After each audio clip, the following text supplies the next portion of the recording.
Great Expectations begins with a chilling encounter. Pip, a young orphan living with his sister and brother-in-law in the marshes of Kent, meets an escaped convict, Magwitch, while visiting his parents' graves. This meeting sparks a series of events that will change his life forever.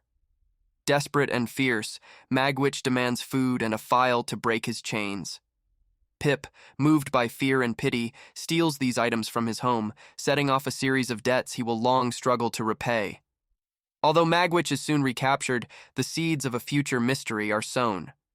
Pip is then summoned to the eerie world of Satis House, home to the wealthy, eccentric Miss Havisham and her beautiful cold ward, Estella. Pip falls instantly in love with Estella, vowing to become a gentleman worthy of her affection, despite her disdain and the manipulation of Miss Havisham, who uses him as a pawn in her cruel games. As a blacksmith apprentice to his kind brother-in-law, Joe, Pip dreams of a greater destiny. This dream comes true when Mr. Jaggers, a lawyer, reveals that a secret benefactor has provided a fortune for Pip's transformation into a gentleman. Pip believes Miss Havisham is his benefactor, and that this is his chance to win Estella. In London, Pip enjoys the education and lifestyle of a gentleman, befriending Herbert Pocket and indulging in the city's pleasures.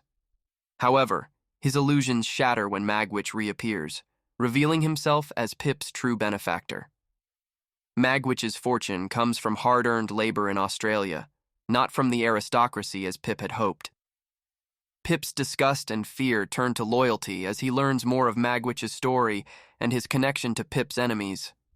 He plans to help Magwitch escape England, but their plans are foiled by the return of Magwitch's old criminal associate, Compeyson, who was also responsible for jilting Miss Havisham. In a dramatic confrontation at the river, Compeyson drowns, and Magwitch is captured by the police, tried, and sentenced to death. As Magwitch faces his end, Pip realizes the convict's deep affection for him and acknowledges a bond that transcends his earlier shame. Pip's grand expectations dissolve. He becomes ill and impoverished but is nursed back to health by Joe, who forgives him for his earlier arrogance and ingratitude. Returning to Kent after working abroad, Pip discovers that most of his old dreams are lost.